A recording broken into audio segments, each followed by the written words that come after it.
Childish Gambino dominated my playlist and Spotify plays during high school and my first years of college. He has a plethora of great songs and lyrics, but the lyrics that moved me every time I heard them went like this. But we are not homies. I just keep you around because all you're talking is the noise I need to kill the sound. Not many are lucky to carry over their connections and friends from high school to college, nor from college to post grad life. Add the fact that college is costly in every corner of the country, I bet many of you had to pick up a job for basic expenses or to fully support yourselves. Then there's the economy, needing a second job, working overtime, all to make ends meet, or climb the corporate ladder. Then we find ourselves pouring hours in the back of the store, in the office, behind the grill or bar, all with our coworkers. We get to know their family, their opinions, their hobbies, their life outside of work. Shoot, sometimes we get to know their kids. We may find ourselves spending more time with them than our classmates, roommates, or family. Eventually, we may even become fond of these people and invite them for a drink, a bite, go to the library to study together, or go to an event together. Is this a good or bad thing? Is it smart to make friends at work, or should we just keep things professional? Well, let's explore the good and bad. If one of my coworkers wants boundaries at a job, that's totally fine, and I can understand where that's coming from. I won't be bothered as long as they're respectful about it and not condescending. Being an approachable person about the job would also go a long way. That would be the ideal coworker I'd want under these pretenses, and I've met them in real life. I've seen coworkers who were super great friends end up not being able to stand the fact they're breathing the same air. Whether that was because one party was way too comfortable and offended the other by crossing a line with a bad joke, or reporting them to HR over something immaterial. The whole work-wife, work-husband dynamic, I've heard stories where that nearly blew up in everyone's face. If you're more on the side of playing it safe and keeping an arm's length from everybody, I agree that shouldn't be taken away from you, nor used against you. So, how about the other side of that? Warming up to our coworkers, talking about stuff outside the job, or just learning about one another. Well, for starters, stay away from work drama, which is borderline a virus wherever you go. I did a good job staying away from troublemakers or playing whose side are you on at jobs. I was of the mindset that I respected everyone and did not have a negative professional or personal experience with someone to warrant me hating them, unless they physically or emotionally hurt somebody, which would warrant a better question: why are they still employed? Most drama, on top of many other things, had to do with two questionable work ethics in the kitchen calling each other lazy, or two unlikable managers having a spat, or someone spreading rumors. It is tempting to find out what's going on, but believe me, you're not missing much. There are other ways to make the workday go by fast that can still be wholesome and comedic without having to be destructive.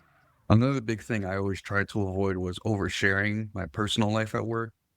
For example, I rarely talked about my relationship at work, and if it ever came up in conversation, it would be met with surprise, which I'm not sure, what that said about me, but yeah, I did my best to keep it private.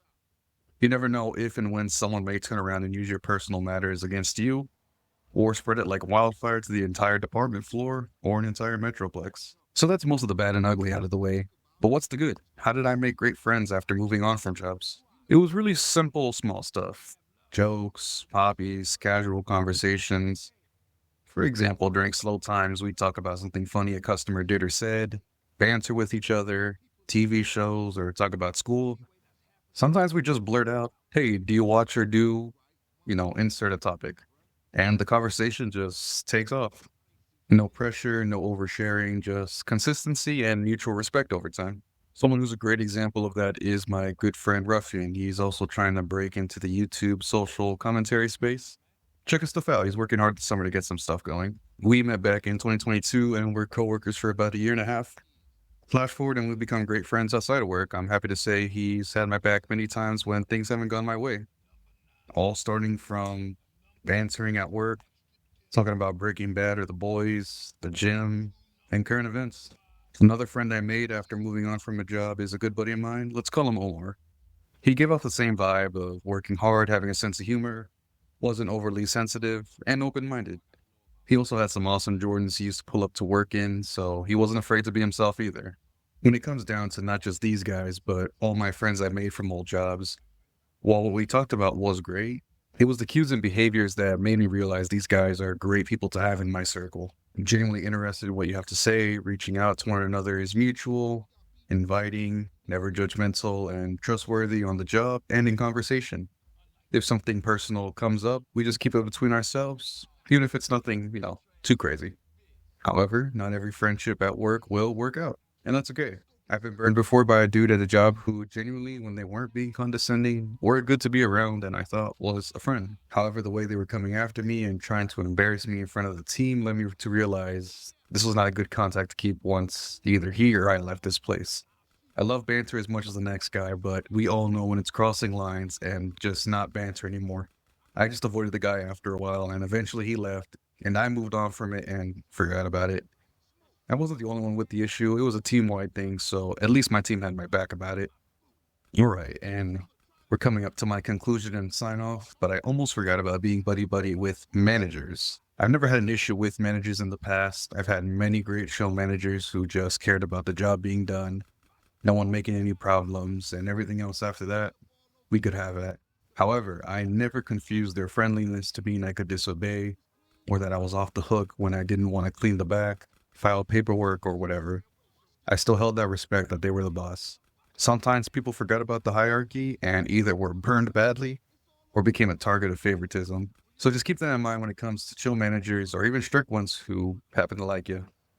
Unfortunately, we all know what it takes to be a good friend, yet our country is declining in the amount of friends we make or have. We also have an air of distrust. Can't trust the news, our leaders, not even what we see on Instagram or Twitter when we wake up in the morning. I also believe many people out there settle for less with the people in their social circle, just keeping people around, calling them friends, just to kill the silence, to tie it back to that Gambino song from earlier. I had periods where I wasn't surrounding myself with positive influences. I was too afraid to be alone. Some of the stuff they talked about or were focused on used to make me pause and sit thinking, I'm not supposed to be here, or, I don't belong here. I've learned many lessons and I'm more intentful today with the kind of friends I want, regardless of where I meet them. And friendship takes time, bravery, and discernment. Having the bravery to trust someone and to call them a friend will carry an inherent risk of collapsing no matter what. I'm not saying it will, but technically it can happen. Whether you make a friend during your employment or after you leave your job, whether you meet them at work, at school, or other life events, real friends will show appreciation, loyalty, and push you to be better. Friendship is a process and is developed over time. Think about your childhood friends and how many years you guys spent together and what made those times special. And of course, not every friendship will last forever, and that's okay too. You leave your city, state, the country, or find yourself being a dedicated family man. Cherish the real friends who had your back, even if the road eventually parts. Now I'd love to hear your guys' stories, whether it's finding a real friend at work or a lesson learned the hard way. Drop it down below. If you enjoyed this conversation, make sure to like, comment, share this with someone who might need it, and hit that subscribe button so you don't miss the next one. I'll catch you guys on the next video. Take care.